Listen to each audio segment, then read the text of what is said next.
ত্রাণ, আপনারা আসুন, আমরা ইসকন থেকে এসেছি।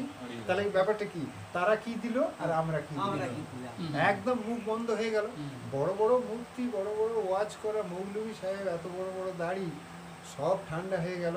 এখন ইসকন যেমনি বাংলাদেশে প্রসাদ বিতরণ করছে গাড়ি নিয়ে, এমনি তো ফ্লাডের সময় ওরা নৌকায় করে গ্রামে গ্রামে গিয়ে খাবার বিতরণ করে এসেছে প্রসাদ, এবং এখনও মহামারীতেও খুব ভালোভাবে তারা প্রসাদ বিতরণ করছে। স্বামীবাগ মন্দিরে 36 জন করোনা আক্রান্ত হয়েছে, যারা উইদাউট ট্রিটমেন্টে, কোনো হসপিটাল বা কোনো আইসোলেশন বা এইসব কিছুতে না গিয়ে মন্দিরের মধ্যেই থেকে তারা আলাদাভাবে বসবাস করে এবং গরম জল বা এই যে সব আয়ুর্বেদিক ট্রিটমেন্ট নিয়ে তারা বেঁচে গেছে। সেখানে মুসলমান সাংবাদিক, কালকেও দেখছিলাম মাইক্রোফোন নিয়ে বলছে যে স্বামীবাগ মন্দিরে 36 জন হিন্দু সংগঠনের যে ইসকনের যে আছে, সে ভক্তরা খুব সুন্দরভাবে তারা ফিরে এসেছে, স্বাভাবিকভাবে শারীরিক অবস্থায় ফিরে এসেছে, তারা উইদাউট কোনো হাসপাতাল। লক করে দিয়েছে তো পুলিশ গিয়ে, লক করে দিয়েছে একদম, গেট, বড় গেট, ছবিতে আপনারা দেখতে পাবেন, গেট বন্ধ করা, তাতে লেখাই আছে এখানে ভিতরে যারা আছে ভিতরে থাকবে, বাইরে আসবে না যতক্ষণ না পর্যন্ত, এবং বাইরের লোক ভিতরে যাবে না। এইভাবে পুলিশ সেখানে দাঁড়িয়েছিল। 36 জন আক্রান্ত রোগী, তারা স্বাভাবিক হয়ে ব্রহ্মচারী, তারা স্বাভাবিকভাবে। এখন কালকে সাংবাদিকদের সঙ্গে তারা কথা বলছে, ব্রহ্মচারী একদিন বলছেন যে আমরা এইভাবে করে এইভাবে আমরা এটাকে সম্পূর্ণভাবে, এখন তারা ভালো হয়ে আছে, আমরা কোনো সমস্যা নেই। তাহলে কি হলো, আজকে আমার শান্তির ভাইরা কিছু না মেনে ঠেলাঠেলি করে তারা দিল্লিতে প্রায় 1,500 মানুষকে আক্রান্ত করলো। তবলিগি জামাত যারা দেশ বিদেশ থেকে এসে তারা আমাদের হিন্দুদের বা সাধারণ মানুষের মধ্যে ঢুকে কতটা ভাইরাস ছড়ালো আর কত মৃতের সংখ্যা বাড়িয়ে দিল, সেটা সরকার পক্ষই চিন্তা ভাবনা করবেন, আমার আর নতুন করে বলার নয়। আর ঠিক সেই মুহূর্তে বাংলাদেশের বৈষ্ণব শুদ্ধ কৃষ্ণ ভক্তরা তারা কোনোরকম সরকারি ট্রিটমেন্টের আশা না করে তারা আমাদের গুরু মহারাজের ডাইরেকশন, ভক্তি পুরুষোত্তম স্বামী মহারাজের ডাইরেকশন, এবং রাশিয়া ইংল্যান্ড থেকে বড় বড় ভক্তরা তারা বলেছে যে গরম ভাপ, গরম জল খাওয়া 2-3 বার, এবং গরম জলে লেবুর রস ইত্যাদি, এসব মধু দিয়ে, আদা, এইসব যে আয়ুর্বেদিক বলুন বা ভেষজ ট্রিটমেন্টের মাধ্যমে আমরা খুব ভালোভাবে সুস্থ হতে পারি, সেই সব নির্দেশনা পেয়ে তারা খুব স্বাভাবিকভাবে জীবনে ফিরে এসেছেন। এটাতে তারা কতটা শিক্ষা পাচ্ছে আমার জানা নেই, তবে আশা করি তাদের মাথায় যদি বুদ্ধি থাকে, কাঠের মাথা যদি তাদের না হয়, তাহলে তারা এগুলো বুঝতে পারবে খুব সহজে। দিল্লিতে আমাদের ভারতেও তো আমাদের প্রসাদ বিতরণ চলছে, সব জায়গায় চলছে। ইভেন মায়াপুরে দেখছি, শুনছিলাম যে 1 লক্ষ না 2 লক্ষ মানুষের প্রতিদিনের খাবার বিতরণ করার প্রোগ্রাম নেওয়া হয়েছে। তেমন সে ভক্তরা গাড়ি 3-4খানা গাড়ি রাস্তায় দাঁড় করিয়েছে, আর বড় বড় সেই পাত্র সেখানে দাঁড়ানো, আর প্রভুদের সব এত এর জন্য সার্টিফিকেটও পেয়েছে, মানে এত সংখ্যক, মানে কেউ দিল্লিতে কেজরিওয়াল বলেছে যে ইসকন না থাকলে আমরা করতে পারতাম না, 2.5 লাখ লোক আছে।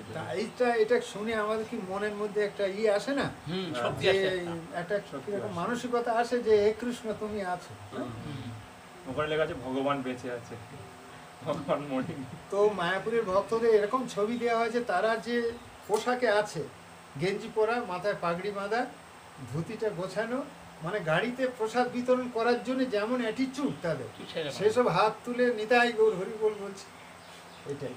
এটাই হচ্ছে কৃষ্ণ কনসাসনেস। আর এর থেকে বেশি কিছু আপনাদেরকে আমি বলবো না, যে এই যে কৃষ্ণ সেবা, এইটা মানুষ একদিন মনে রাখবে যে না, ইসকনের ভক্তরা আমাদেরকে খাবার দিয়েছে, আমাদেরকে প্রতিপালন করেছে, এবং হরে কৃষ্ণ কীর্তন করার জন্য আমাদেরকে অনুরোধ করেছে। এটাই প্রচার। এর থেকে আর বড় কি হতে পারে? আমরা এখানে যারা এসেছি কেউ কাউকে 10 টাকা দিতে পারবো না, কথা বলছি, হয়তো দেওয়ার ইচ্ছা থাকলে দিতেও পারি, কথা সেটা না, কিন্তু সেটাই আমাদের মেন উদ্দেশ্য নয়। তো যে কথা হচ্ছিল যে জীবে দয়া, এটা একটা আর্টিকেল এসে গেছিল, জীবে দয়া কৃষ্ণ নাম সর্বধর্ম সার। তো জীবে দয়াটা কীরকম? তো এরকম দয়া মানে যে কৃষ্ণ প্রেম একটা মানুষের হৃদয়ে প্রকাশিত করা, এটাই হচ্ছে আসল কি বলবো সহযোগিতা বা উপকার, পরোপকার বলা যেতে পারে। এখানে একটা লাইন আছে যে ভারত ভূমিতে হইল মনুষ্য জন্ম যার, জন্ম সার্থক করি করো পরোপকার। আর এই পরোপকার কথাটা অনেক সাধারণ মানুষ মনে করে যে কাউকে কিছু খাবার দেওয়া, অসুবিধার সময় তাকে সহযোগিতা করা, ওইটা উপকার। খাবার না থাকলে উপকার বা টাকা পয়সা ধার দেওয়া, এটাও পরোপকার বলে আমরা গ্রাম্য ভাষায় মনে করি। মনে পর- করি। না, ওই লোকটা খুব পরোপকার করে। বিপদে পড়লে ওর মেয়ের বিয়ের সময় 5,000 টাকা দিল ওকে, আমি সে 1 বছর বাদে দিয়েছি, যাতে কোনো ব্যাপার না, উনি খুব পরোপকার করে। নাথিং, ওইটা পরোপকার নয় বলছে। মানে বলছে পরোপকার যথার্থ পরোপকার নয়। পরোপকার অনেক রকম হতে পারে। এটা যথার্থ পরোপকার হলো যে আমরা যেই মনুষ্য জীবনে আছি, এই দুঃখময় পরিস্থিতিকে কাটিয়ে কিভাবে ভগবানের ধামে ফিরে যাব, সেই বুদ্ধিটা দেওয়াই হলো পরোপকার।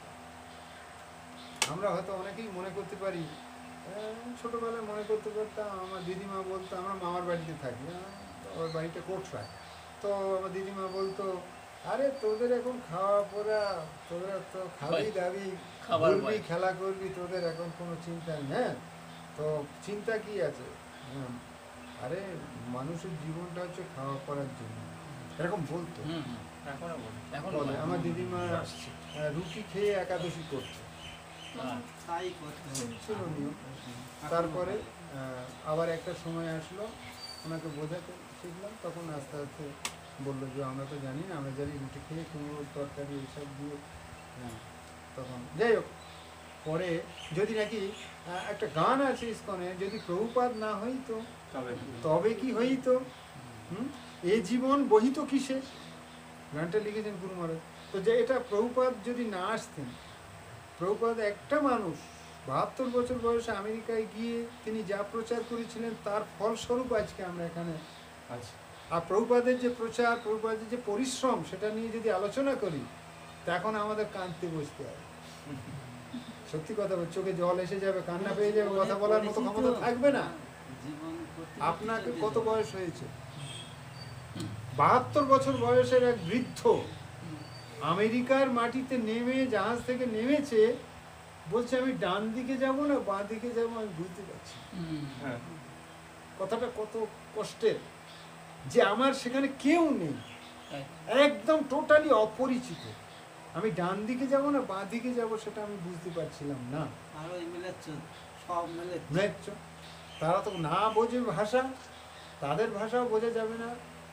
আর আমেরিকার পরিবেশের কথা যদি বলি, আপনারা আশ্চর্য হবেন, অনেকেই হয়তো জানেন, এখন আমরা সংবাদপত্র বিভিন্ন মাধ্যমে আমরা জানতে পারছি যে সেখানকার জীবন হচ্ছে খাও, ঘুমাও, ফুর্তি করো। আনন্দ কিসে আছে দেখো, তখন আনন্দ জড়জগতে দেখা যায় নারী সঙ্গ, নাইট ক্লাব, নাচ গান, আর মদ, আর মহিলা।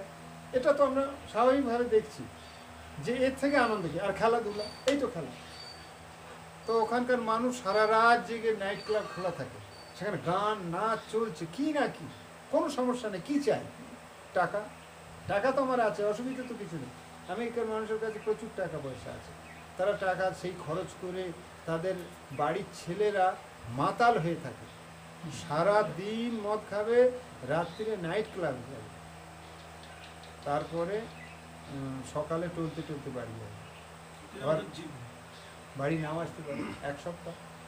এইরকমভাবে অনেক ছেলে হিপি হয়ে যায়। হিপি কথার অর্থ হলো ওদের ভাষায় যে যারা বেপরোয়া, একদম আধ পাগল বলা যায়, বেটু আদমি আমরা যেরকম বলি। আমরা অনেকের লোকের বলি না, এর ছেলেটা, এই ছেলেটা না, বড় ছেলে তো ভালো, মাঠের চাষবাস সব দেখাশোনা করছে, জমি জমা, হাট বাজার, আর এই মেজোটা এত বেটু হয়েছে না, তুই তাস খেলি, সিনেমায় যাবে, এই বন্ধু বান্ধব রাত্রি আম বাগানে বসে মদ খাবে ইত্যাদি। তো হিপি ও দেশের, তাদের নিজেদের যা ইয়ং ছেলেদের কাছে টাকা আছে যথেষ্ট, তারা সারা লাইফ চালিয়ে দিতে পারে এরকম। তো এরকম প্রভুপাদ বলছেন যে আমি কি করি, কিভাবে, কিছু বুঝতে পারছি না। একটা দোকান ঘর ভাড়া নিয়েছে, দোকান ঘর, পড়িয়া থাকা দোকান ঘর, সেটা কোনো দোকান ছিল, স্টেশনারি বা কিছু দোকান ছিল, ভাঙা দরজা টরজা ঠিক করে। আর ভাবা যায় প্রভুপাদের মতো একজন মানুষ, যার ইস্কনের এখন ভক্তরা এক একটা দরজা গেট লাগিয়েছে, লাখ লাখ কোটি কোটি, একটা চেয়ার, একটা সোফা সেট। আমরা কোনো বিল্ডিংয়ে গিয়ে যদি বসি তার রিসেপশনে, তখনই আমরা বুঝতে পারি এই রিসেপশনটা কত সুন্দর, কত সুন্দর লাইট, খুব সুন্দর গান হচ্ছে, কোথা থেকে গানটা আসছে বুঝতে পারছি না, খুব সুন্দরভাবে সেট করেছে এটা। বা রিসেপশনের টেবিল চেয়ারগুলো কত সুন্দর ঘোরানো, আরে প্রভুরা কম্পিউটারের সামনে বসে আছে, তাদের জামা কাপড় দেখে বোঝা যায় যে, চোখ মুখ দেখে বোঝা যায় খুব সুখী। কিন্তু প্রভুপাদ কত কষ্ট করছে। তাই মহারাজরা এখনো ক্লাস দেওয়ার সময় বলেন যে আজকে আমরা ব্রহ্মচারী, আজকে আমরা খুব ভালো ফসল নিতে পারছি, কিন্তু এই জমিটা তৈরি করে গেছেন প্রভুপাদ। প্রভুপাদ যখন প্রথম প্রথম বিল্ডিং করেছিল, যেসব ঘর করেছিল, প্রভুপাদ নিজে বসে থাকতেন সেখানে এবং নিজে ভক্তদেরকে ডাইরেকশন দিতেন। আর আপনারা বই পড়লে বুঝতে পারবেন, একটা দরজা যদি জোরে আওয়াজ হতো, প্রভুপাদ এখান থেকে বলতো, কে দরজাটা জোরে দেওয়া হলো, দরজাটা এত জোরে মারবে না, আমি বলে দিলাম, আর যেন এরকম শুনতে না হয় আমাকে। কেন? তুমি যদি ওটা জোরে মারো, মনে করো আমার বুকের মধ্যে ধাক্কা লাগছে। জল পড়লে ট্যাপে বলে আমার রক্ত করছে। কেন বলতেন? প্রসাদ বিতরণের সময় এত বাসনপত্রের আওয়াজ হবে না, এমন ভক্তরা খাওয়ার সময়, প্রসাদ পাওয়ার সময় কথা বলবে না। সব কিছু রুলস অ্যান্ড রেগুলেশন প্রভুপাদ এত কিছু লিখে গেছেন যে আমাদের নূতন করে আর কাউকে জিজ্ঞাসা করতে হবে না। প্রভুপাদের লেটার আছে, এত হাজার হাজার লেটার। আজকে এই মহারাজকে এই লেটার লিখেছে, 22 তারিখে কত লেটার লিখেছে। এই মহারাজ বম্বেকে তার জন্য এই লেটার লিখেছে, আজকে ইংল্যান্ডের জন্য এই লেটার লিখেছে, এখানে এখানে সেই সব লেটার, এখনও অনেক লেটার আছে প্রভুপাদের, যেগুলো খোলাই হয়নি এখনও। সেগুলো খুলে পড়ছে যে কী ডাইরেকশন ছিল। প্রভুপাদ বলেছে ইসকনকে এভাবে তৈরি করবে, সব কিছু লেখা আছে। হ্যাঁ, তুমি মনে করবে আমার শরীরটা হচ্ছে ইসকন, অতএব তার যদি কোনো রকম কোনো বাজে কিছু তৈরি হয়, তা মনে করবে আমার প্রতি আঘাত করা হলো, তোমরা আমার শিষ্য, তোমাদের ভবিষ্যতে ভাবে তৈরি হবে। সব কিছু ছিল প্রভুপাদ আমাদের জন্য দিয়ে গেছে। তো প্রভুপাদ এরকমভাবে সেখানে মন্দির তো অনেক পরে হয়েছে। প্রথমে ঘর বাড়ি ভাড়া নেওয়া হয়েছে। গোপাল আগরওয়াল বলে একজন ছিল ভারতবর্ষের নর্থ ইন্ডিয়ান, আগরওয়াল হিন্দুস্তানি, তারা আমেরিকায় চাকরি করতো। সেই গোপাল আগরওয়ালের বউ একটা বাচ্চা নিয়ে তারা সেখানে চাকরি করার জন্য ছোটো একটা ফ্ল্যাটে থাকতো। সেখানেও ছিল প্রভুপাদ খুব কষ্ট করে থাকতেন। প্রভুপাদ যে বিদেশে গিয়েছিলেন, এই যে জলদূত জাহাজে কত কষ্ট করতে হয়েছে। তারপরে জলদূত জাহাজের যে কোম্পানি ম্যানেজার ছিলেন শ্রীমতী মোরারজি, একজন মহিলা, ওই কোম্পানির ম্যানেজার ছিলেন। তো মোরারজি ওই মাতাজিকে শিলা প্রভুপাদ মেয়ের মতো মনে করতেন, বা একটু যোগাযোগ ছিল। তো বলতো আমার গুরুদেব বলেছে যে আমেরিকায় যাওয়ার জন্য, তা আপনি যদি আমাকে, না তুমি যদি আমাকে একটা যাওয়ার ব্যবস্থা করে দাও, আমার তো টাকা পয়সা নেই। আজকে ইসকনের কত কোটি কোটি ডলার তাদের হাতে রয়েছে, সব মানুষ দিয়েছে, কিন্তু প্রথমে শিলা প্রভুপাদ সেটা তৈরি করতে অনেক কষ্ট করতে হয়েছে। তো শিলা প্রভুপাদ তখন ওই মোরারজিকে বলেছিলেন মাতাজিকে, তা মাতাজি বললেন, দেখুন প্রভুপাদ, আপনার তো বয়স হয়েছে, এই বয়সে কিন্তু মালবাহনকারী জাহাজে আপনাকে আমেরিকা পাঠানোর মতো কোনো সাহস আমার নেই। প্রথমবার বলল, আবার 2-3 মাস বাদে আবার একদিন গেছে লাঠি হাতে করে, তো বাইরে বসেছে। তো বড় বড় অফিসারের নিয়ম থাকে যে বাইরে অপেক্ষা করতে ওয়েটিং রুমে, তারপরে তার অ্যাসিস্ট্যান্ট বা তার যে থাকবে সেই সে কন্ট্যাক্ট করবে, আপনি কী জন্য এসেছেন, কী ব্যাপারে আলোচনা করবেন, তারপরে যদি আমার বস রেডি থাকে তাহলে আপনার সঙ্গে সময় দেবে। এই হচ্ছে নিয়ম। তো এত বড় শিপিং কর্পোরেশনের ম্যানেজার, বুঝতেই পারছেন তার কত ব্যস্ততা থাকতে পারে। শিলা প্রভুপাদ বসে আছেন, তো পিএকে বললো, তো পিএ ভিতরে খবর দিল প্রভুপাদ এসেছেন, ইসকনের একজন সেই বৃদ্ধ সন্ন্যাসী, উনি আবার এসেছেন। ও আবার এসেছেন, আচ্ছা ভিতরে ডাকুন। তো আবার গেলেন, গিয়ে বললেন যে আমি সেই আবার সেই আগের সেই আবেদন আমার, যে আমি আমেরিকা যেতে চাই, তুমি একটু কষ্ট করে দেখো। তো তখন মোরারজি বলছেন যে, মাতাজি বলছেন যে, প্রভুপাদ আপনি আপনার মেয়ের মতো, সেই জন্য আমি বলছি যে আপনার বয়স হয়ে গেছে, আপনি যদি আমার বাবা হন, তাহলে আমি মেয়ে হয়ে কি আমার বাবার প্রাণহানি হোক, এটা আমি চাইবো? তো বলছে, কেন এরকম কেন বলছো? না, আমি জানি আমরা শিপিং কোম্পানি চালাচ্ছি, 6 মাস ধরে বা 3 মাস ধরে এই জাহাজটা আমেরিকায় পৌঁছাবে। এক তো মালবহনকারী জাহাজ, এটাতে কোনো মানুষের থাকার জন্য কেবিন আলাদা থাকে না, ওই যারা ক্যাপ্টেন থাকে তাদের সঙ্গে আপনাকে অ্যাডজাস্টমেন্ট করে চলতে হবে। আর এইটা যাবে, এখানে থামবে, ওখানে থামবে, এখানে 2 দিন, ওখানে 4 দিন, এই করতে 6 মাস বাদে আমেরিকা পৌঁছাবে, ততদিন আমি বেঁচেই থাকবেন না। আর গভীর সমুদ্র দিয়ে যখন জাহাজ চলবে, তখন জাহাজ দুলবে বা তার একটা যে মানে একটা কি আমি জানি না কোনোদিন, তো সেটাকে বলা হচ্ছে যে অ্যাটিটিউডটাতে এরকম বমি হবে এরকম আর কি, মানে আপনার শরীরকে করবে। হ্যাঁ, ট্রেনে যাই আমরা বুঝতেই পারি না ট্রেন চলছে কি ঘুমোচ্ছি কোনো ব্যাপার নেই, কিন্তু বাসে গেলে বোঝা যায় একটু ঝাঁকানি হয়। আর জাহাজে জলের উপর দিয়ে ভাসে ঠিকই, কিন্তু কোনো একটা সময় জলের ধাক্কায় ঢেউয়ে যখন এটা দোলে বা কাঁপে, এমনকি জাহাজে কেবিনে নাকি আমি শুনেছি যারা জাহাজে কোম্পানিতে চাকরি করে বা ওখানে যায় তারা বলে যে আমাদের থালা বাসন রাখার জন্যও এমনভাবে রাখতে হবে যেন ওইটা কাঁচে না পড়ে যায়। টেবিলের ওপরে গ্লাস রেখে তো থাকবে না, পড়ে যাবে, কিন্তু গ্লাসটা এমন জায়গায় রাখতে হবে যেন ওটা কাঁপলেও পড়বে না, মানে স্ট্যান্ড আছে এমন কিছু খাপের মধ্যে ওটা রাখা থাকে, এবং খুব অল্প জায়গার মধ্যে তার ঘুমাতে হয়, থাকতে হয়, ইত্যাদি সব দিকে। তো যাই হোক, প্রভুপাদ খুব বিষণ্ণ বদন, না তাহলে আমার যাওয়াই হবে না, তুমি এই বলছো মেয়ে, আবার এখন আমার একটা আবেদন রাখছো না। তো লাস্টে বললো যে তুমি ফিরে গেছে, এরকম ভিডিওতে দেখাচ্ছে যে টেবিল ছেড়ে চেয়ার থেকে উঠে গিয়ে চলে গেছে, দরজা খুলে বেরিয়ে গেল, তাও আবার ঘুরে এসেছে, এসে বলছে আচ্ছা একটু চিন্তা করো না আমার জন্য। তো বলছে প্রভুপাদ আপনি বারংবার একই কথা বলছেন, আপনি বয়স্ক মানুষ, আপনার প্রতি আমার শ্রদ্ধা আছে, কিন্তু বুঝতে পারছেন না যে কষ্ট, আপনি বাঁচতে পারবেন না, মারা যাবেন। তো বলছে হোক, কৃষ্ণের জন্য জীবনটা যদি চলে যায়। তো অনেক রিস্ক নিয়ে শ্রীমতী মোরারজি লিখে দিলেন ঠিক আছে শিলা প্রভুপাদ যাবেন, এবং তার যে ক্যাপ্টেনরা যাবে যে জাহাজে, জলদূত জাহাজে, সেখানে বলে দিলেন যে ইনি আমার পিতার মতো, আমাদের গেস্ট বলে মনে করবেন, একটা চিফ গেস্ট যাচ্ছে, সেইভাবে আপনারা যে কোনো মতে অসুবিধা হলে ওনার সুবিধা করে নিরামিষ খাবার দাবার যাতে উনি রান্না করা বা কিছু এরকম করতে পারেন সেভাবে অনুকূল পরিবেশ তৈরি করে দিলেন। মাত্র 40 টাকা আর কয়েকটা শ্রীমদ্ ভগবদ গীতার ইংরেজি ট্রান্সলেশন, এটাই ওনার সম্বল। একটা কার্টুনে করে ওঠানো হলো জাহাজে, উনি উঠলেন, তারপরে আমেরিকায় নেমে সে মালগুলো নামানো হলো, কিন্তু কোথায় যাবে ঠিক নেই, কয়েকদিন এখানে ওখানে রাস্তায় বসে এইভাবে চালিয়েছেন। তারপরে ওই গোপাল আগরওয়ালের বাড়িতে একটু জায়গা দিল, সেখানে থাকলো। তো তারপরে আস্তে আস্তে একটা দোকান ঘর ভাড়া নিয়ে কিছু ছেলে আসলো ওনার পক্ষে, আচ্ছা ভারতবর্ষ থেকে এসেছেন, আচ্ছা আচ্ছা ভারতবর্ষ তো বিবেকানন্দ একজন এসেছিলেন একসময়, তো আপনি কি তাদেরই একজন? বললেন না আমি তাদের একজন নই, তবে আমিও একজন ওইরকম একজন সন্ন্যাসী। আমি আচ্ছা আপনি কী জন্য এসেছেন? তো বলছে আমি এসেছি ধর্ম প্রচার করার জন্য। ধর্ম প্রচার এখানে তো কী করবেন, এখানে তো ইত্যাদি ইত্যাদি। এবারে রেডিও টেলিভিশন মিডিয়ার সমস্ত লোকজন আসতে লাগলো, আস্তে আস্তে বিভিন্ন সাক্ষাৎকারে আস্তে আস্তে প্রভুপাদের নামটা পেপারে উঠে গেল, যে ভারতবর্ষ থেকে আবার একজন সন্ন্যাসী এসেছেন বিবেকানন্দের পরে, যিনি বলছেন যে এখানে হিন্দু ধর্ম প্রচার করবেন। তখন বিভিন্ন মিডিয়া তারা শেষে বলবে আপনি কী বলতে চান, কী ধর্ম প্রচার করবেন? না আমি এইটা এইভাবে কৃষ্ণ সম্বন্ধে বলতে এসেছি ইত্যাদি এইভাবে।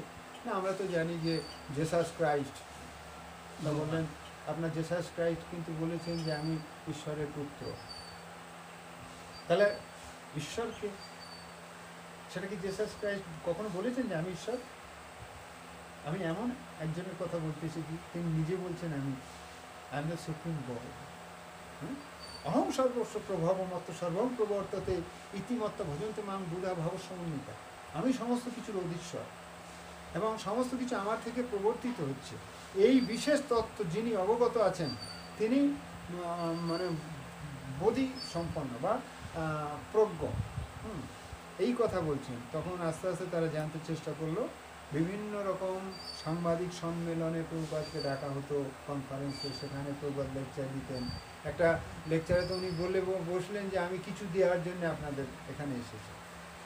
তো সেখানে তো অনেক ইঞ্জিনিয়ার বড় বড় মনীষীরা আছে না, তারা ভারতের ইতিহাসকে তো জানে, তারা বলছে হ্যাঁ, তারা বলছে আপনি কি দিতে এসেছেন, কি আছে আপনার, এইরকম কথা, কি আছে আপনার? আপনার ভারতবর্ষের যা যা ছিল সে তো অনেক আগে আমরা নিয়ে এসেছি। হ্যাঁ, লর্ড কর্নওয়ালিস, লর্ড ওয়েলেসলি, হ্যাঁ, বিভিন্ন ইংরেজ নেতারা যে এসেছিল, তখন বললেন যে আপনারা অনেক কিছু নিয়ে এসেছেন, একটা জিনিস আনতে পারেননি এখন। বলছে সেটা কি? বলছে ওইটাই আমি দেওয়ার জন্য এসেছি। That is Krishna consciousness. ও কৃষ্ণ কনসাসনেস, ওয়াই হোয়াট? তারা প্রশ্ন জাগলো, আস্তে আস্তে জানতে চেষ্টা করলো। তখন বললো যে তারাই বললো যে ও জেসাস ক্রাইস্ট যে বলেছে আমি ঈশ্বরের পুত্র, তাহলে ঈশ্বরকে, দ্যাট ইজ কৃষ্ণ, ওই ঘুরে ফিরে কৃষ্ণ। তখন তারা কিছু ফলোয়ার হলো, ইয়ং ছেলেরা বললো ঠিক আছে আমরা আপনাদের সঙ্গে আছি। আমার গুরু মহারাজ 22 বছর বয়সে ইয়ং ছেলে, সবে লেখাপড়া ছেড়ে মানে কলেজ লাইফ ছেড়ে এসেছে। তখন তিনিও এক সময় প্রভুপাদের সঙ্গে দেখা করতে এসে বলেন আমি আপনার সঙ্গে যোগ দিতে চাই। বেশ ভালো। তো প্রভুপাদ তখন এখানে ভারতবর্ষের গৌড়ীয় মঠ ছিল, সেখানে সেই গৌড়ীয় মঠেরও সদস্য ছিলেন শিলা প্রভুপাদ। তা শিলা প্রভুপাদ বলেছিলেন যে আমি বিদেশে আছি, এখানে প্রচার করছি, আমার জন্য কিছু পয়সা করে পাঠানো হোক। কিন্তু গৌড়ীয় মঠ থেকে কোনো সহযোগিতা করা হয়নি, কেননা প্রভুপাদের হয়তো অস্তিত্বটা বেড়ে যাবে বা বেশি প্রাধান্য পাবে সেই বিষয়ে তারা কেউ হয়তো একটু সংকুচিত বোধ করেছিল, তাই জন্য পয়সা করেই পাঠায়নি। বিদেশেও ছিল আগে থেকে? না বিদেশে ছিল না, আমাদের দেশে। হ্যাঁ, কিন্তু তারা সেরকম সাহায্য শিলা প্রভুপাদ একখানে লিখেছেন, দুঃখ প্রকাশ করছেন যে এটা দুর্ভাগ্যজনক কথা যে তখনকার সময়ে যে অ্যাডমিনিস্ট্রেশন ছিল বা যারা ছিল এখানকার দায়িত্বে, তারা আমাকে ততটা মানসিকতা নিয়ে আমাকে সহযোগিতার হাত বাড়ায়নি। কিন্তু তবুও আমি জানি যে কৃষ্ণ আছেন এবং আমার গুরুদেবের আশীর্বাদ আমার মাথায় আছে, সেই হিসাবে তিনি আস্তে আস্তে এভাবে প্রচার করতে এসে পেরেছেন। তো আমাদের টপিক কী ছিল, যে আমরা যে জীবে দয়াটা, তাহলে এটা পরোপকার, আসল পরোপকার যে কৃষ্ণ ভক্তির পথে গিয়ে আমরা কিভাবে আমাদের জীবনকে ভগবানের ধামে নিয়ে যেতে পারি। তো একটা কথা আপনাদের সকলকে জানতেই হবে, কখনোই যেন ভুলে মনে করবেন না যে আমরা যে এখানে আছি খুব ভালো আছি। শিলা প্রভুপাদের বিভিন্ন বইপত্র আছে, সে একটা পাতলা বইয়ের একটা 5টা হয়তো অধ্যায় আছে, তা একটা অধ্যায় লেখা আছে এই জগৎ দুঃখময়। আমি সে বইটা পড়তে পড়তে হঠাৎ আমার মনের মধ্যে একটা মানে প্রতিবাদ এসে গেল, জগৎ দুঃখময় কেন? এরা তো ভালো খাওয়া দাওয়া আনন্দ এখানে আছে, হ্যাঁ দুঃখময় বলা হচ্ছে কেন? আজকে বুঝতে পারছি এই জগৎ দুঃখময়।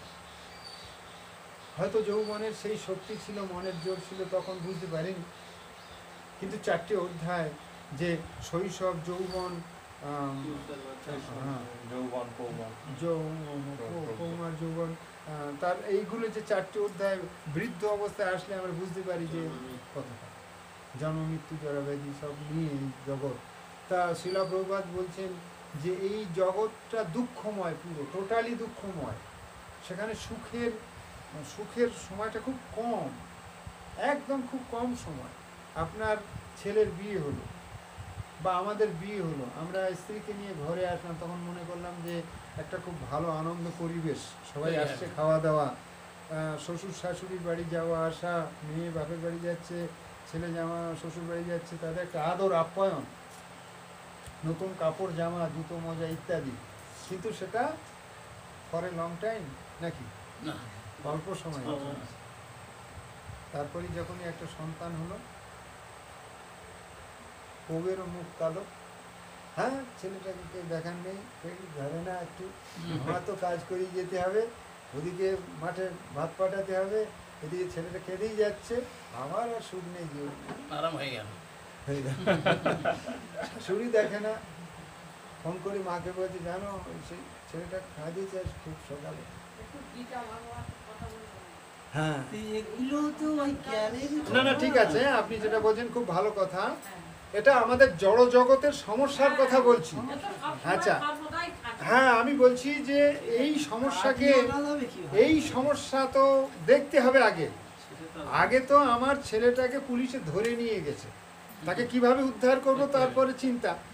তখন আমার লিডারের কাছে যেতে হচ্ছে, পার্টির লোকজন দেখে, তারপরে তাই বলছি চলো কাল সকালে যাব, ওই সময় এসে আমরা যাবো, গিয়ে সেখানে আগে সমস্যা তারপর সমাধান। তো সমস্যাটা কথাটা বললাম, যদিও আপনার কথাটা ঠিকই, ভগবানের কথা বলুন সবই ঠিকই, তো এটা প্রসঙ্গত এসে যাচ্ছে। এই জগৎ দুঃখময়, এই জগৎ টোটালি দুঃখময় এবং এখানে কোনো সুখের লেশ মাত্র নেই। শিলা প্রভুপাদ বলছেন এটা ভদ্রলোকের জায়গা, এরকম কথাও বলছেন। তা যদি কোনো ভদ্রলোক এখানে থাকেন, মানে একটা চায়ের দোকানে গেলে সেখানে খুব কি সাধুগুরু বৈষ্ণব বসবে নাকি? আর চলে পার্টির কথা হচ্ছে, তার সাথে চা খাচ্ছে, কোনো আমরা একটু যাই বাড়িতে বসি। তো ঠিক তাই আমাদের যারা ভগবানের কৃপায় আমরা ভক্তিপথে এসেছি। আপনারা যারা এখানে এসেছেন, আপনাদের আমি কি আর বলবো, আমি অতি নগণ্য আপনাদের চরণে ধরে বলতে চাই যে আর একদম সময় নেই। টুডে আর টুমরো আমাদেরকে যে কোনো সময় মৃত্যুর জন্য তৈরি হতে হবে। ওই জন্য মৃত্যুর পরে আমরা কোথায় যাব? দেখুন, কয়েকটা রাস্তা আছে যাওয়ার। যেমন একদম নরক আছে, স্বর্গ আছে, গোলক বৃন্দাবন আছে, গোলক বৈকুণ্ঠ আছে। আমরা যেরকম কাজ করব আমাদের যাওয়ার পথটাও সেরকম। হ্যাঁ, একই ট্রেনে সবাই যাচ্ছে। ট্রেন থেকে নামলো বম্বে, বললো যে হ্যাঁ আমি এই ট্রেনেই আসলাম। তো আপনি এই ট্রেনে? হ্যাঁ। ও আচ্ছা, আপনি স্লিপার এসেছি? না আমি স্লিপার এসেছি। না আমি টিকিট কাটতে হবে না, আমি জেনারেল এসেছি। কেউ বললো যে না আমরা এসে এসেছি। হ্যাঁ, সবাই কিন্তু ট্রেনে এসেছে, একই ট্রেনে এসে। তো এখানে দেখা যাচ্ছে সবাই একই রকম আছে, কিন্তু মৃত্যুর পরে যে আমাদের কর্ম অনুযায়ী আমরা কেউ নরকে যাব, কেউ স্বর্গে যাব, কেউ স্বর্গে গিয়ে আবার ব্যাক করবো, আবার এখানে আবার স্বর্গ না যার আমরা বুঝবো যে কৃষ্ণ ছাড়া আমি কিছু চাই না। তো কৃষ্ণ বললো ঠিক আছে আমার জায়গা গোলক বৃন্দাবনে তুমি এসো। আর লক্ষ্মী নারায়ণ বা অন্যান্য দেবদেবী বা অন্যভাবে এভাবে বিষ্ণু সেবা করলে তো আমরা বৈকুণ্ঠ জগতে চলে যেতে পারি। তো এভাবে আমাদের এই জগৎটা একদম দুঃখময়। পরমেশ্বর ভগবান শ্রীকৃষ্ণ অর্জুনকে শ্রীমদ্ ভগবদ্ গীতার মতো একটি গ্রন্থের মাধ্যমে খুব সুন্দরভাবে আমাদেরকে শিক্ষা দিচ্ছেন যে আমরা কিভাবে এই জগতের দুঃখময় পরিস্থিতিকে জয় করে আমরা ভগবানের ধামে ফিরে যেতে পারি। তো ভগবানের ধামটা হলো গোলক বৃন্দাবন। যে বৃন্দাবনটা আমরা উত্তরপ্রদেশের এইটা দেখছি, এটাকে বলা হয় যে ভৌম বৃন্দাবন। কিন্তু এই ভৌম বৃন্দাবনের যে আসল যে বৃন্দাবন তা হলো গোলক বৃন্দাবন। সেখানেই পরমেশ্বর ভগবান শ্রীকৃষ্ণ, শ্রীমতী রাধারানী এবং সখীরা সব সময়ের জন্য লীলা প্রকাশ করে চলেছেন এবং অত্যন্ত প্রিয় ভক্তরা ভগবানের সেবার জন্য সেখানে ব্যস্ত আছেন সব সময়ের জন্য। কিন্তু না জানি কোন দুর্ভাগ্যের ফলে আমরা শিলা প্রভুপাদ বা অন্যান্য ব্রহ্মচারী বলছেন যে আমরা সেখানে থাকতে থাকতে আমাদের মনের মধ্যে একটা ইচ্ছা জেগেছিল যে এখানে তো প্রভু কৃষ্ণ, আমরা তো সব তার দাস দাসী, তা আমি কি করে প্রভু হতে পারি সেই চিন্তা, তাহলে আমার নিজের একটা অস্তিত্ব। তখন ভগবান বললেন তাহলে মর্তলোকে তুমি যাও, সেখানে গিয়ে তুমি প্রভু হবে, তোমাকে সবাই প্রভু বলে ডাকবে, তুমি একটা বাড়ির মালিক হবে, তোমার নামে জমি থাকবে, বাড়ি গাড়ি সব থাকবে, হ্যাঁ, আর তোমার আন্ডারে তোমার স্ত্রী পুত্র সব থাকবে, নাতি নাতনি। তো আমরা এই প্রভু হওয়ার ইচ্ছা করেছিলাম বলে আজকে আমরা এই পৃথিবীতে এসেছি। আমাদেরকে সাপোজ ভক্তরা হয়তো প্রভু বলছে, আমি মনে মনে ভাবি না আমি তো প্রভু না, কি বলছেন ঠিক আছে, ভগবানের দাসও হতে পারলাম না। তো মহারাজা বলছেন যে আমি যদি বলি যে আমি ভগবানের দাস, সেটাও অনেক বড় অহংকার হয়ে যায়। এই দাস, ও তুমি ভগবানের দাস মানে তুমি ভগবানের সেবা করো, করতে পারো, তুমি তোমার কি ক্ষমতা আছে? এইভাবে মানে ওই জন্য শ্রী চৈতন্য মহাপ্রভু 3 নম্বর শ্লোকে শিক্ষাষ্টকমে 3 নম্বর শ্লোকে বলেছেন ত্রিনাদপি শুনিছেন তরপি সহিষ্ণু না অমানি না মানবেন কীর্তনীয় সদা হরি। হরিনাম সংকীর্তনের মানে সেই অধিকারী কে না, যিনি নিজেকে তৃণ থেকে আরো ছোট বলে মনে করেন। তৃণ মানে ঘাস, ঘাসের উপর দিয়ে আমরা যদি হেঁটে যাই তো ঘাস পায়ের তলায় চেপে থাকবে, আবার পা উঠে নিলে আবার। তো যাই হোক, তাহলে আমাদের মনুষ্য জীবনের মুখ্য উদ্দেশ্য হলো পরমেশ্বর ভগবান শ্রীকৃষ্ণ, শ্রীমতী রাধারানী এবং সখীদের মাধ্যমে, গুরু মহারাজের মাধ্যমে সেবা করা। তো এখন অনেকের প্রশ্ন আসতে পারে, আরে আমি ভক্তি করছি ঠিক আছে, আমি কিছু একটা করতে পারি না, টাকা পয়সা যা লাগে আমি দিই, বাড়িতে মাতাজি করে, ছেলেরা করে। শিলা প্রভুপাদ বলছেন না, এটা না, তোমাকেও করতে হবে। হতে পারে তুমি চাকরিওয়ালা পাবো, তুমি টাকা আছে তোমার বান্ডিল, তাহলে ঠিক আছে, এই নয় যে তুমি টাকা দিয়ে তোমার বাড়ির লোকজন করছে আর তুমি টাকা দিয়ে চলে যাচ্ছ, না। শিলা প্রভুপাদ বলছেন তোমারও দরকার হলে ঘরটা মুছতে হবে। একটা ছোট্ট কাহিনী বলি, একটা মন্দিরে, পরিবেশটার কথা বলছি, একটা মন্দিরে একজন ব্রহ্মচারী গেছেন, ইসকনের সব মন্দিরের নিয়ম আছে যে কোনো ব্রহ্মচারী যদি আসে ইসকনের থেকে, বলে যে আমি মায়াপুর থেকে আসছি বা আমি ব্যাঙ্গালোর থেকে আসছি, তো যে কোনো মন্দিরে যাবে তাকে থাকতে দিতে হবে। কোনো মন্দির কর্তৃপক্ষ বলবে না যে না এখানে আমাদের থাকার ঘর নেই বা কিছু হবে না।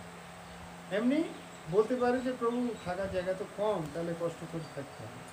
অনেক সময় দেখা যায় নূতন যারা এসেছে আজকে এখানে ট্রাভেলিং করতে, তাদের থাকার জন্য ব্যবস্থা করে দিচ্ছে। অন্য ভক্তরা একটা রুমে 5 জনের জায়গায় 7 জন ঢুকে যাচ্ছে সেখানে কোনো রকম। এত কষ্ট করে ব্রহ্মচারীরা থাকে। একজন ব্রহ্মচারী এসেছেন, তা বলছে মন্দিরে ঢুকেছেন তখন আর কি সন্ধ্যার পরে আর কি, মন্দির প্রায় বন্ধ হওয়ার সময়, 8টা, 8:30, 9টার সময় মন্দির বন্ধ হয় ইসকনের সব মন্দির। সেখানে 8টার সময় এসে গেছে, তো উনি ব্যাগ নিয়ে নেমেছে, তা মন্দির প্রাঙ্গণে এসে মন্দিরে প্রণাম করতে, ভগবানকে প্রণাম করে তারপরে দেখছে যে একজন ভক্ত আর কি এই মন্দিরের ঝাড়মুছ করছে, পরিষ্কার করছে। তো ব্রহ্মচারীটা এসেছে, তো উনি এসে বলছে যে এখানে কেউ নেই, যে একটু কথা বলবো। তা বলছে হ্যাঁ বলুন। প্রেসিডেন্ট না, ওই ভক্তটা বলছে যে ঝাড়মুছ করছে। তো তাকে ঝাড়মুছ করতে দেখে ব্রহ্মচারীটা বলছে আরে ওই জায়গাটা একটু ভালো করে পরিষ্কার করুন, এটা মানে একটা ডাইরেকশন দিচ্ছে ওনাকে। তো বলছে ওহো আচ্ছা, হ্যাঁ ওখানে পরিষ্কার করছে। উনি যেরকম বলছে তো উনি ওই ভক্ত ওরকমভাবে পরিষ্কার করছে। না আমি এসেছি অমুক জায়গা থেকে এরকম ইত্যাদি, আমি এখানে থাকবো আজকে। ব্রহ্মচারী এসেছে। তা ওই ভক্ত বলছে আচ্ছা ঠিক আছে, আপনি অফিসে যান, ওখানে গিয়ে খুব ছোটো ছোটো করে বলছে যে অফিসে যান, গিয়ে আপনি বলুন ওইখানে ভক্তরা আছে, নিশ্চয়ই আপনি কেউ না কেউ হেল্প করবেন। গিয়ে সেখানে বলছে যে তখন বলছে যে হ্যাঁ ঠিক আছে, তো ভালো, ঘুমিয়ে গেছে। তারপরের দিন সকালে মঙ্গলারতি হয়েছে। তারপরে জিজ্ঞাসাবাদ হচ্ছে কে প্রেসিডেন্ট, কে বৃত্তান্ত, এইসব জিজ্ঞাসাবাদ। কারণ জিজ্ঞাসা করতে করতে দেখছি কালকে রাত্রে যিনি ঘর মুছছিল, ঝাড়ু দিচ্ছিল, উনি প্রেসিডেন্ট। তো ব্রহ্মচারীর অবস্থাটা কি হলো তখন, মাথা নিচু হয়ে গেছে। পরে গিয়ে প্রভু পায়ে জড়িয়ে ধরেছে, অপরাধ মার্জনা। বলছে না না ঠিক, আপনি ঠিক বলেছেন। না আমি আমার এত বড় ধৃষ্টতা যে আপনাকে আমি বলেছি যে ওইখানটা ভালো করে মুছে নিন, এখানটায় বাদ পড়ে যাচ্ছে, ওটা করুন। হ্যাঁ সে আপনি বলতেই পারেন। দেখুন একজন প্রেসিডেন্টের কি রকম চরিত্র, বলছে আপনি বলতেই পারেন, আপনি ভক্ত বাইরে থেকে এসেছেন, ওখানে বাদ পড়েছে বলেছেন, আমি করেছি, তাতে কি অসুবিধা। তখন বলছেন না আমার খুব অপরাধ হয়ে গেছে, আপনি আমাকে ক্ষমা করুন ইত্যাদি। বলছে না কোনো অপরাধ হয়নি। এই হচ্ছে প্রেসিডেন্ট। এই নয় যে আমি প্রেসিডেন্ট বলে আমি বসে থাকবো আর সবাই কাজ করবে, এরকম নয়। প্রেসিডেন্টও এটা কাজটা করছে। এই ঠিক আছে। এভাবে কৃষ্ণের সেবা করতে হবে। সেবা না করলে আমরা কোনো মতেই ভগবানের প্রিয় হতে পারবো না। মানে কৃপা, আমরা যেটা বলি না হে কৃষ্ণ কৃপা করো আমাকে, তাই বলি না? তো শিলা প্রভুপাদ বলছেন যে কৃপা শব্দকে যদি আমরা বিশ্লেষণ করি তাহলে করে পাওয়া বলা হয়েছে। করে পাওয়া মানে কিছু করে পেতে হবে, সেবা করতে হবে। সেবা না করলে হবে না। সেবা মানেই ভক্তি। সেটা সকালবেলা ঘর ঝাড়ু হোক, ভগবানের আসন পরিষ্কার করা হোক, আর ভগবানের ড্রেস পোশাক পরিষ্কার করা হোক, থালা বাসন মাজা হোক, যা কিছু। শিলা প্রভুপাদ বলছেন যে ইসকনের যদি কোনো ভক্ত যদি পায়খানা ঘর পরিষ্কারও করে তাহলেও সেটা কিছু কম নয়, সেটাও অনেক বড় সেবা। কেননা ওখানে অনেক বড় বড় সিনিয়র ভক্তরা ওই পায়খানা ঘর ব্যবহার করে গেছেন ইতিপূর্বে। সেই পায়খানা ঘরটা আমি ফিনাইল দিয়ে পরিষ্কার করছি, ব্রাশ মেরে ঝকঝকে করে দিচ্ছি, এটা আমার সেবা। আবার যিনি ভগবানকে আরতি দেখাচ্ছেন তিনিও সেবা করছেন। যিনি রান্না করছেন কিচেন রুমে, আমরা বলতে পারি আরে তুমি তো এখানে গরমে আগুনের মধ্যে রান্না করে যাচ্ছ, তোমার আর। রাধারানী বলছেন ওই আমার প্রিয়, যে নাকি আমার প্রিয় প্রভুর জন্য রান্নার নৈবেদ্য প্রস্তুত করছেন। কৃষ্ণ ভাবনা এতই সূক্ষ্ম যেটাকে আমাদেরকে বুঝতে হবে। আর হরিনাম জপ একটা সেবা। এই হরিনাম জপটা খুব শুদ্ধভাবে আমাদের করতে হবে। মনকে একাগ্র চিত্তে যতটা পারা যায়, যদি আমরা সংসারী মানুষ, কালকে দেখছিলাম বা আজকেও রয়েছে ভিডিওতে, একজন মাথায় জব করছে, আসলে উনি ওটা করছে অভিনয় করে দেখাচ্ছেন আমি আর কি, বিদেশি হ্যাঁ। জব করছে হরকি মারবে, মোবাইলটা পাশে রয়েছে, মুখটা দেখছি, আবার একটু ডাকলো হরে কৃষ্ণ হরে কৃষ্ণ কৃষ্ণ কৃষ্ণ শুয়ে শুয়ে রাম জপ রাম করছে। রাম রাম রাম হরে হরে হরে কৃষ্ণ। মানে যা হয় আর কি, বিরোধী করে দেখাচ্ছে। যা আমরা করে থাকি, এত লজ্জা লাগছে নিজের। আমারও মাঝে মাঝে হয়তো ওরকম করতে হয়, ফোন এসে গেল, হ্যাঁ ফোনে প্রভু কোথায় আছেন এরকম ইত্যাদি ইত্যাদি, একটু দিতে হবে তারটা। দিতে দিতে হবে, হ্যাঁ। জব তো চলছে। হ্যাঁ। আচ্ছা পরে বলছি, আচ্ছা ঠিক আছে আমি এখন গ্রামে আছি, ঠিক আছে পরে আমি আপনাকে জানাচ্ছি ইত্যাদি বলতে তো হয়, একেবারে না করলে না আমি বললে যে হয়। করি না এমন নয়। না তারা তো ফোন করে যাচ্ছে। হ্যাঁ ফোনটা হঠাৎ একটা আলো জ্বলে উঠলো, একটা মেসেজ আসলো, মেসেজে লিখছে যে 12 তারিখে আপনার পয়সা শেষ হয়ে যাচ্ছে, আচ্ছা উঁকি মেরে দেখে আবার ঠিক আছে, এই তো। তো এভাবে একাগ্র চিত্তে যতটা পারা যায়, আমাদের এই জড় জগৎ কিন্তু সবসময় আমাদের মাথাকে বিভিন্ন দিকে টানছে, চুরি খাচ্ছে, সে আর নতুন করে বলার কিছু নেই। এখানে যারা প্রত্যেকেই আপনারা বুঝতে পারছেন, একটা ছাত্র হলেও সেও স্কুলের চিন্তা ভাবনা, পড়াশোনা কী করে হবে। আমি যখন স্কুলে পড়তাম তখন মনে করতাম যে এই যে একটা জীবন, এটার মতো জঘন্য জীবন আর নেই, হ্যাঁ, যে পড়াশোনা মুখস্থ করা কত কষ্ট, আর বয়স্ক মানুষ ওখানে বসে তাস খেলছে, ওরাই ভালো আছে। আবার ওই লাইফটা পার করে যখন এই লাইফে আসলাম তখন মনে হচ্ছে তোরাই ভালো ছিল, আমাদের এই জীবনটা সংসারের জ্বালা তো বুঝিস না, হ্যাঁ তোরা তো বইপত্র নিয়ে দেখবি হেঁটে চলে যাচ্ছি, টিফিন নিয়ে সব কিছু, বাবা মা টাকা পয়সা দিচ্ছে, হ্যাঁ আজকে তো খুব সাইকেল চালিয়ে যাচ্ছে, আমরা হেঁটে হেঁটে 4 কিলোমিটার হেঁটে তবে স্কুলে গেছি। হ্যাঁ তো যাই হোক, এই প্রসঙ্গ আসে কেন না, প্রসঙ্গটা না আসলে তো আমরা বুঝতে পারছি না। তো আমরা যেই জগতে বসবাস করছি এটা একটা জড় জগৎ, এই জগতে আমাদের কিন্তু প্রকৃত এখানে থাকবার কথা নয়। কেউ মনে ভাববেন না যেন আমরা এইখানে থাকার জন্যই এসেছি, এটা টেম্পোরারি লাইফ। এটা যেমন হাটে বাজারে আসে, রবীন্দ্রনাথ ঠাকুরের হাট কবিতা, কেউ কাঁদে কেহ হ্যাঁ গাঁটে কড়ি বাঁধে, ঘরে ফিরিবার বেলা।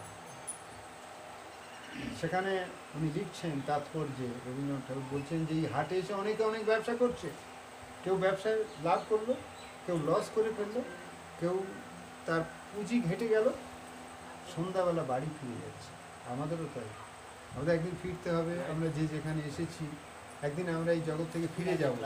তো যদি নাকি আমরা অত্যন্ত সৌভাগ্যবান যে ইসকনের মতো একটা সংস্থার সঙ্গে আমরা যুক্ত হতে পেরেছি, কেননা গৌড়ীয় মঠ বলুন যাই বলুন সবই ভালো, আমি কারণ নিন্দা করছি না, কিন্তু ইসকনের প্রচারটা এত সুন্দর যে আজকে আপনি আমাকে ফোন করলেন, আমি এখানে এসে গেলাম, কিন্তু আবার মায়াপুরে থেকে ভক্তরা এসে যাবে, লকডাউন মিটে গেলে কোনো সমস্যা নেই, আপনি ফোন করুন পেয়ে যাবেন।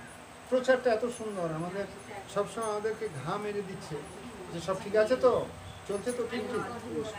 অনুষ্ঠানে বসেই আমরা বুঝতে পারি যে আমরা কত মালা জপ করছি, হ্যাঁ কালকে 2 মালা কম হয়েছিল, সে কথা তো এখানে বললে ভালো দেখাবে, হ্যাঁ করবো সব করছি, ঠিক আছে। বাড়ি গিয়ে মাতাজি বলছে কি হলো আজকে পাঠে কি বললো, কালকে মালা কম হয়েছে, তুমি একটু না না না কোনো সত্যি, এটা আজকে শুনে আমার খুব লজ্জা লাগলো, আমার 4 মালা কম হচ্ছে যেন না হয়। আর আমি ওই পাড়ায় যাবো না ঘুরতে, আমি জব করবো ঠিক ঠিক সব কিছু ভগবানের ভক্তি জীবন পার করে যখন আমরা ভগবানের ধামে ফিরে যাব, তখন অন্তত কিছু মনে করতে পারি যে না চেষ্টা তো করেছি, কতটা হয়েছে জানি না, ভগবানের সেবা বাড়িতে একটু করেছি, হরিনাম জপ করেছি, ভক্ত সঙ্গ করেছি, যাও কৃষ্ণ যা করেন আর কি করবো।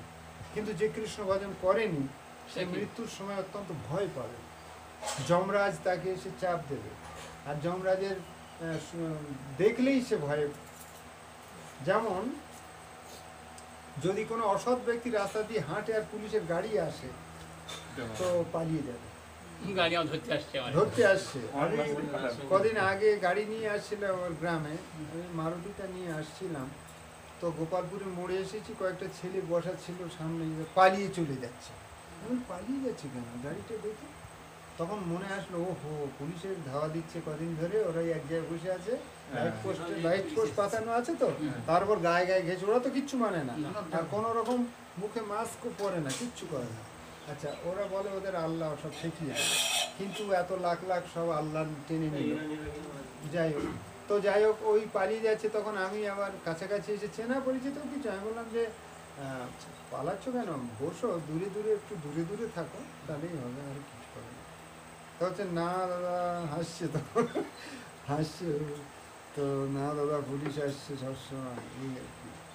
তো কথা হলো যে কথা হলো যে যখন আমাদের কোনো অপরাধ থাকে তখন আমরা পুলিশকে দেখে ভয় পাই, কিন্তু আমি গাড়ি চালাচ্ছি, পুলিশের সঙ্গে দেখা যাচ্ছে, থামাচ্ছে, কোথায় যাবে, আমি যাবো, হ্যাঁ ঠিক আছে, অপরাধ নেই। অপরাধ নেই, কাগজ দেখা, হ্যাঁ দেখুন, এই না এখন যাচ্ছেন, এখন লকডাউন ইত্যাদি, পেশেন্ট আছে, আপনি দেখে নিন, কাগজ দেখুন ইত্যাদি, ফোন করুন, আচ্ছা গাড়ি সামনে লেগে আছে, মৃত বাড়ি, সেখানে যেতে হচ্ছে। পুলিশেরই জিজ্ঞাসা করলাম যে স্যার এই তো ব্যাপার, মৃত বাড়ি, বলে স্যার কাছে লিখেছেন, হ্যাঁ লিখেছি, চলুন যান, কোনো সমস্যা নেই, আর অসুবিধা হলে দতুল থানায় ফোন করতে বলুন, আমরা বলবো, কোনো সমস্যা, নৈহাটি চলে গেলাম, নো প্রবলেম, ফিরে আসলাম রাত 12টা 1টার সময়, ওতেও ছিল না। তো কথা হচ্ছে যে অসৎ ব্যক্তি বা পুলিশ বা কোনো আইন ভঙ্গকারী, সেই তো পুলিশকে ভয় পায়। একজন কৃষ্ণ ভক্ত কি আইন ভঙ্গকারী? নিশ্চয়ই না। তাহলে সে কি যমরাজকে ভয় পাবে? নো ডাউট পাবে না। যদি ভজন সাধন আমাদের খুব শক্তি থাকে, মৃত্যুর সময় আমরা সাহসে থাকবো যে না, শরীরটা এখন ক্লান্ত, আজকে হয়তো আর পার হবে না, তো তখন কৃষ্ণকে স্মরণ করতে হবে, চোখ বন্ধ করে, চোখ খুলতে পারছি না, কথা বলতে পারছি না, কিন্তু জ্ঞানটা আছে, মনে মনে ভাবতে হবে তখন কৃষ্ণ, কৃষ্ণের ছবিটা।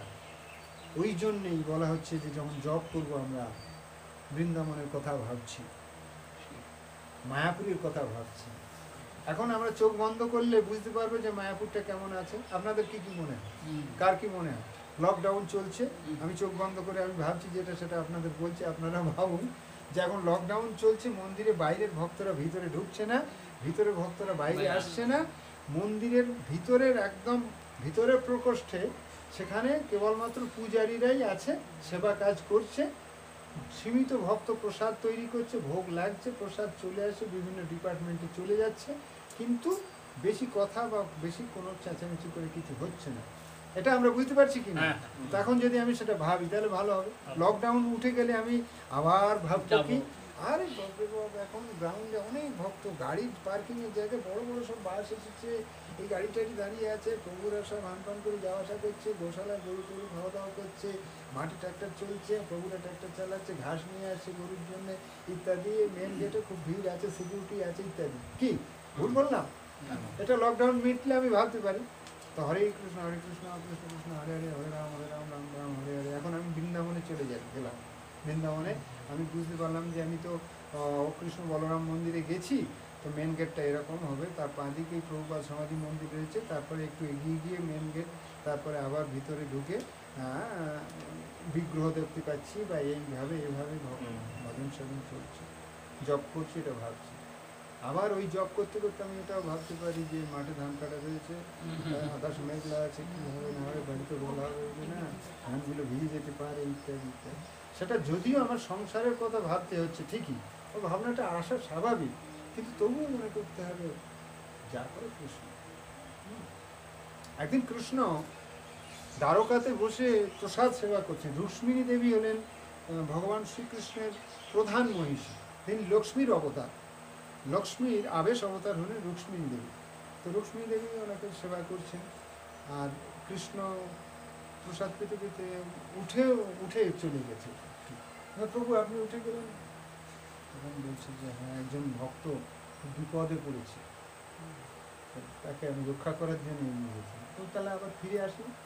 বললো না, আমি রক্ষা করার জন্য গেলাম তাকে, কিন্তু সে আবার একটা লাঠি উঁচু করে তুলে, যার সঙ্গে মানে লাগালাগি হচ্ছে, তার বিরোধী আর কি, সে আবার লাঠি উঠিয়েছে, তখন আমি পিছিয়ে আসলাম। মানে সম্পূর্ণরূপে যতক্ষণ না তুমি আমার প্রতি নির্ভরশীল হবে, ততক্ষণ পর্যন্ত আমি তোমার প্রতি ততটাই অনুকম্পা থাকবে। তুমি যতটা আমার উপরে ডিপেন্ড করবে, আমি ঠিক ততটাই ডিপেন্ড করবো। এটাই তো কৃষ্ণ এতই কৃপাময়, তার প্রিয় ভক্তদেরকে এভাবেই রক্ষা করেন। তো এর জন্য আমাদের আমরা চেষ্টা করব যত বেশি ডিপেন্ড করতে পারি ভগবানের, নির্ভরশীল হয়। তো এভাবে আমরা অনেক সময় নিজেরা চেষ্টা করি বাঁচার জন্য, কিন্তু কৃষ্ণের উপর নির্ভর করি না। একদম তাই। তো আমি আমার নিজের কথাই বলছি, হয়তো বলবেন যে এটা নিজের কথা হয়ে গেল, তো প্রসঙ্গত আসছে। গাড়ি চলছে না কলকাতার মধ্যে, নো এন্ট্রিতে ঢুকে গেছি। নো এন্ট্রি মানে তখন ওই মালবহনকারী গাড়িটা চলবে না, 3 চাকার অটো ছিল আমার একটা, ওইটা দিয়ে বেহালা থেকে আসছিলাম। তো একটা সময় অফিস টাইমে খুব ভিড়, সব প্রাইভেট কার, অফিসের সব লোকজন যাচ্ছে, তা একটা সিগনালে আটকেছে সব গাড়ি, একটার পিছনে একটা, একটার পিছনে একটা। ওই পুলিশের যে একটা পিএ থাকে না, ও রাস্তায় থাকে, আর একটা সার্জেন্ট পাশে বুলেট গাড়ি দাঁড়ানো থাকে, ওখানে দাঁড়িয়ে আছে। হ্যাঁ, তো ওই পিএ আমাকে এসে দাঁড় করিয়েছে। তখন আমি মনে মনে ভাবছি, যা চিন্তা করি, ধরেছে তো ধরবো, টাকা পয়সা দিতে হবে, কি করবো। তো ওই গাড়ি সাইড করো,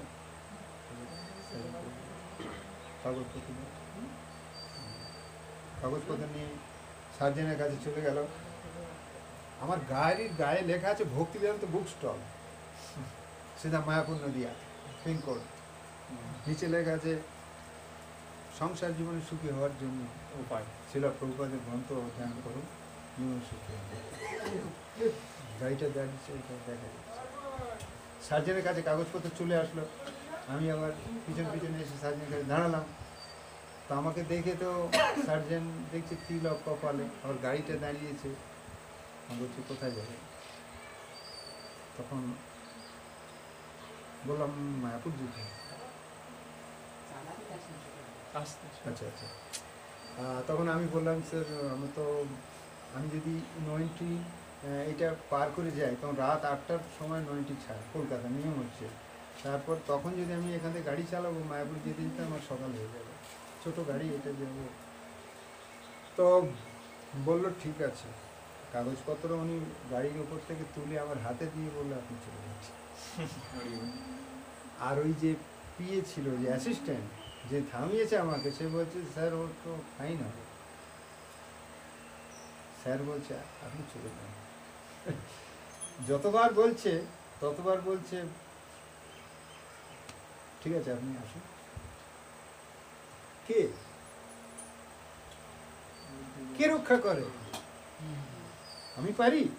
300 টাকাও তো নিত কমপক্ষে, ছোট গাড়ি 300 টাকাও তো ফাইন দিতে হতো, নাথিং, চলে। এটা থেকে পরিষ্কার বোঝা যায় আপনারা ভক্তি জীবনে এসেছেন, আস্তে আস্তে বুঝতে পারবেন, আপনারাও নিজেরাও বুঝতে পারেন, এখন অনেকেই বুঝতে পারেন। আমার নতুন করে বলার কিছু না। মাতাজি প্রভুরা যারা আছেন সংসার জীবনে, অর্থ কষ্ট, খাবারের কষ্ট, সমস্যা, শারীরিক পরিস্থিতি, অসুস্থতা, সংকট, বিভিন্ন সমস্যা আছে সংসার জীবনে, কে রক্ষা করে? কৃষ্ণ। একমাত্র কৃষ্ণ। অনন্য চিন্তয়ন্ত মাং যে জনা পর্যুপাসাতে তেষাং নিত্যাভিযুক্তানাং যোগক্ষেমং বহামি অহম। সপ্তম অধ্যায়ের 22 নম্বর শ্লোক, সপ্তম না নবম অধ্যায়ের 22 নম্বর শ্লোক। অনন্য চিন্তন, অনন্য চিন্তায়, অন্য কোনো চিন্তা না করে এককভাবে যে আমার চিন্তা করে, আর আমি তাকে, তার যা কিছু থাকে তা সংরক্ষণ করি, আর যা কিছু প্রয়োজন সরবরাহ করি। Even I will carry for you. Carry মানে বোঝেন তো, বহন করি। ভগবান নিজে বহন করেন বলছেন। বহামি অহম, সংস্কৃত শ্লোক। বহামি মানে বহন, অহম মানে আমি বহন করে থাকি। কি বহন করি না? আমার প্রিয় ভক্তের যা কিছু প্রয়োজন তা আমি বহন করে থাকি, আর যা কিছু তার আছে তা আমি সংরক্ষণ করে থাকি। মাঠে তো শ্যালো মেশিন পড়ে আছে 20,000 টাকা পাবে, আমি তো ঘরে ঘুমাচ্ছি, কে পাহারা দিচ্ছে? আমি যদি কৃষ্ণের উপর ডিপেন্ড করি, কৃষ্ণই পাহারা দিচ্ছে।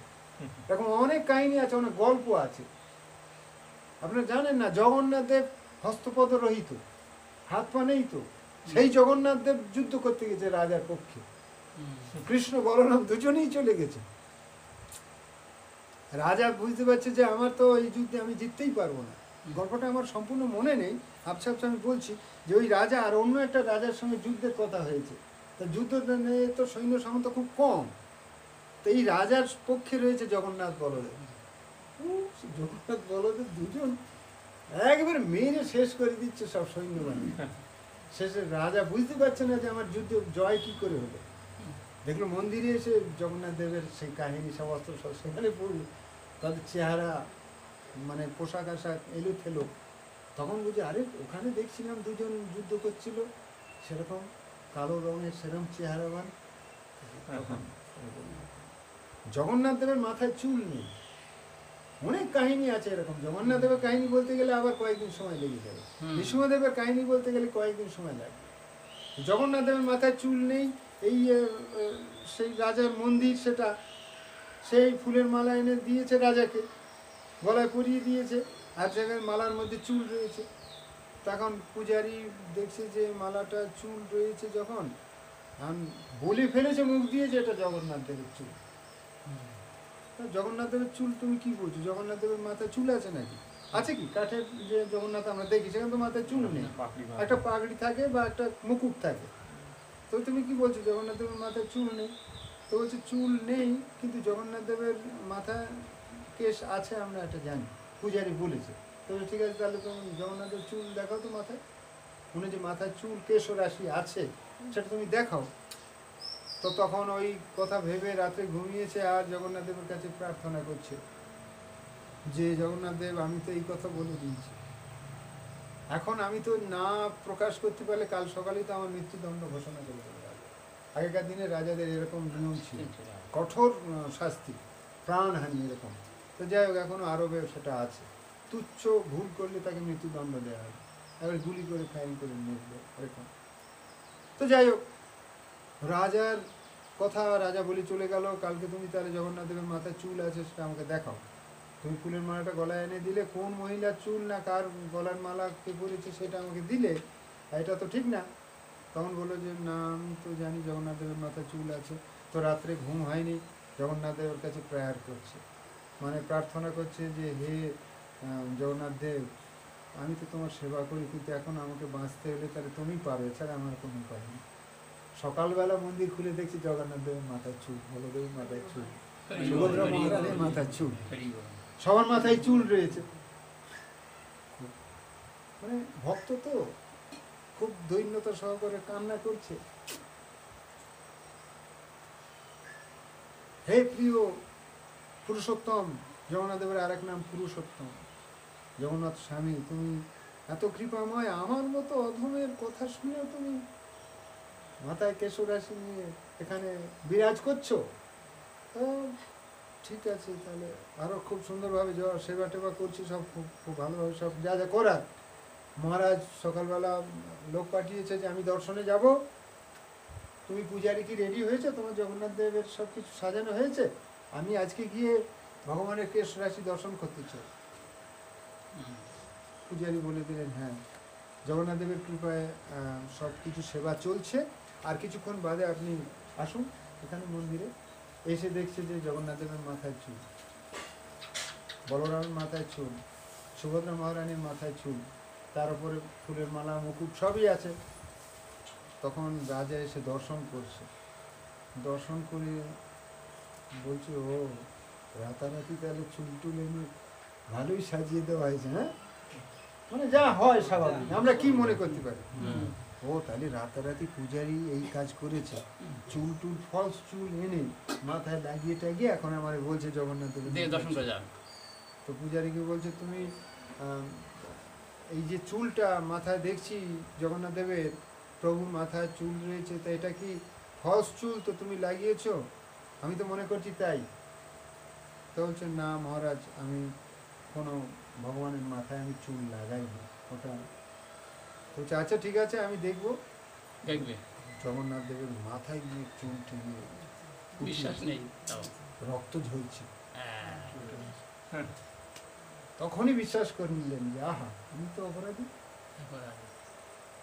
তুমি ভগবানের সেবা করো, তোমার সঙ্গে আমি কন্টেস্ট করতে গেছি, আমি তাহলে আমার অপরাধ হয়েছে। আমি এই যে চুলটা আবার টেনে দেখতে গেলাম, আমি কি পাতো কি, আর ভগবানের মাথা থেকে রক্ত ঝরছে, কত বড় অপরাধ না আমার হয়ে গেল। তো ভগবান তার প্রিয়জনকে রক্ষা করে, একদম শিওর। কিভাবে করছে ভগবান সেটা জানে। হ্যাঁ, ওই জন্য আমরা যতটা ভগবানের কাছে যাব, ঠিক ভগবান আমাদেরকে ততটাই প্রোটেক্ট করবে, একদম। এটা গীতাতেও কৃষ্ণ নিজে বলছেন। হ্যাঁ, মানে যে আমাকে যেভাবে প্রপত্তি করে আমি তার প্রতি সেভাবে তার কাছে প্রকাশিত হই, এই তাই ইভেন এখানে প্রশ্ন আসতে পারে, কংস যেভাবে আমাকে দেখেছে আমি তার কাছে সেভাবে যাচ্ছি। শিল প্রভুপাদ ব্যাখ্যা দিচ্ছেন যে একজন কৃষ্ণ বিরোধী তাকেও ভগবান দেখছেন, কিন্তু হুম। কংস যে তার ভগবানকে চিনতে পারলো না, ভগবানের বিরোধিতা করলো, তাও ভগবানকে কিভাবে নিজে হাতে মেরে আমি তাকে ভগবানের ধামে নিয়ে যাব, আমার ধামে নিয়ে যাব, সেটাও ভগবান দেখেছেন। যে যেমন ভাবে আমাকে চায়, যেমন শত্রু রূপে চায় শত্রু, মিত্র রূপে মিত্র। হ্যাঁ, আমি তোমার সামনে আসবোই একদিন, তুমি যদি আমাকে নাও ডাকো। তখন যাও। কোনো জড় জগতের মানুষ বলছে যে আমি ভগবানের দরকার নেই, অনেকে বলে দেখবেন, বলে তো আরে ওসব কৃষ্ণ কৃষ্ণ রাখো, তোমরা করছো করো, করা। আমরা তো এত বছর বয়স হয়ে গেল কোনদিন কৃষ্ণ পূজা করিনি, হরিনাম করিনি, তা আমরা কি খেতে পাইনি মনে হ্যাঁ, যাচ্ছি নাকি? আমরা কি বেঁচে নেই? তোমরা তো হরে কৃষ্ণ করে খুব মায়াপুরি তিলক টিলক করছো। খুব বলে। আরে তিলক করলি সাধু হয় না, ওর কথা মনে রেখো। মা বাবার ভক্তি করলি সবাই। হ্যাঁ, ওইটাই অনেকে বলবেন। বলে, অনেকে বলে এরকম। আরে সংসার ধর্ম বড় ধর্ম, সংসার সেবা করলেই হয়, আবার কি কৃষ্ণ কৃষ্ণ আবার কি? ঠিক আছে তো? তো এটা কৃষ্ণ বলছেন যে তুমি যদি সারা জীবন আমার খোঁজ নাও, আমি তোমার একদিন খোঁজ নেব নিবই। মৃত্যু রূপে।